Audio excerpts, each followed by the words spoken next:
Am I going to impose tariffs on the European Union?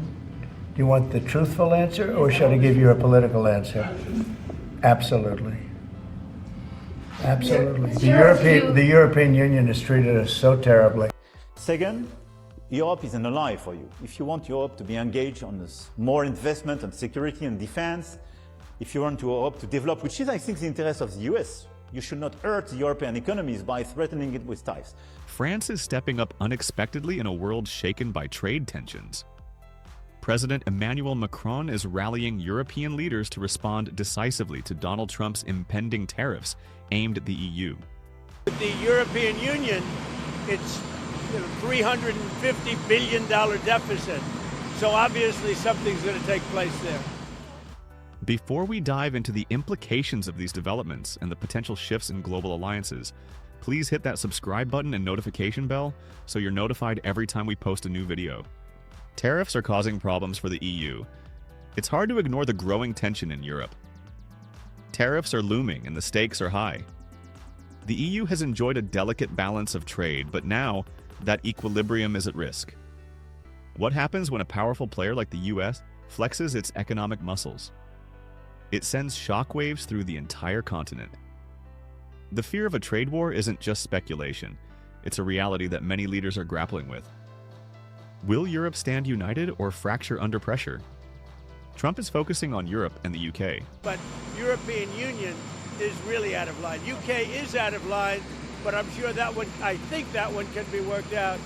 But the European Union it's an atrocity. Donald Trump's targeting of Europe isn't merely a political statement, it's a declaration of economic warfare.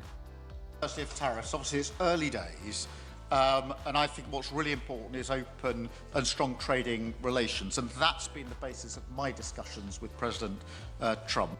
His tariffs are more than just numbers on a spreadsheet.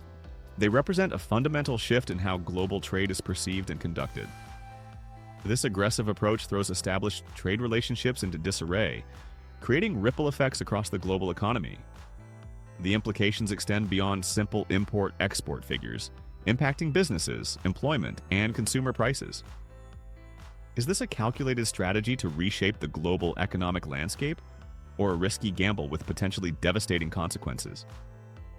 The UK, already navigating the complexities of a post-Brexit world, finds itself particularly vulnerable in this economic crossfire.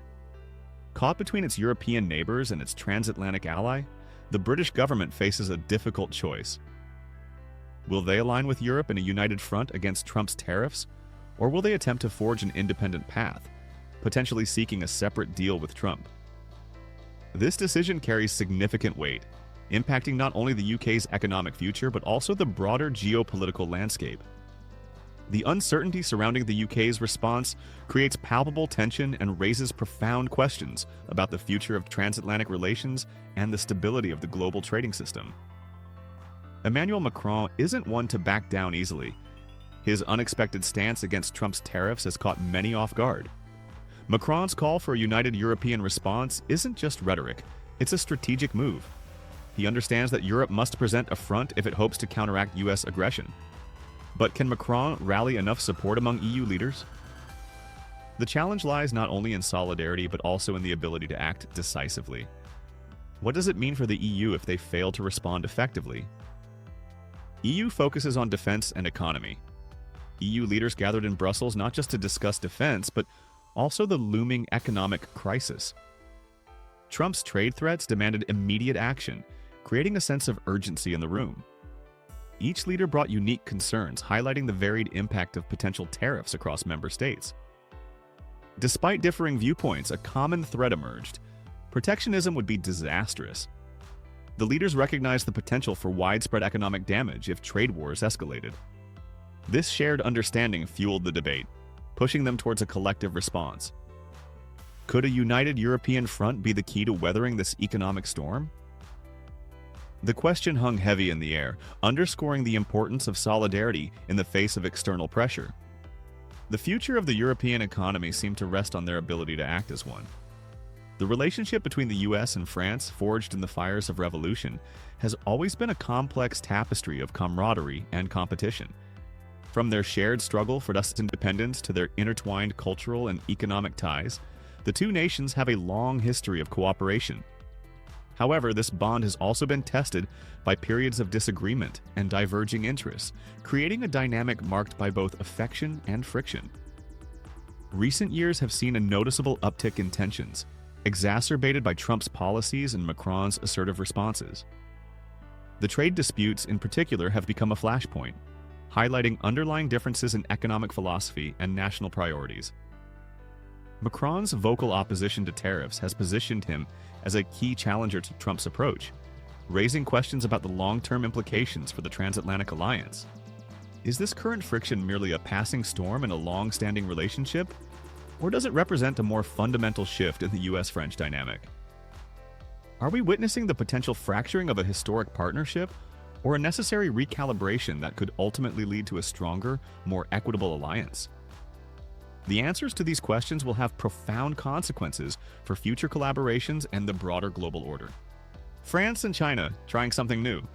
With the backdrop of rising tensions between France and the US, many are asking if France might pivot towards China. The relationship between France and China has evolved significantly over the years. Is this a strategic move or simply a necessity born from current circumstances? President Macron's visit to Beijing in April 2023 marked a turning point. New agreements were signed, highlighting a strengthened bond. This wasn't just a handshake, it was a declaration of intent.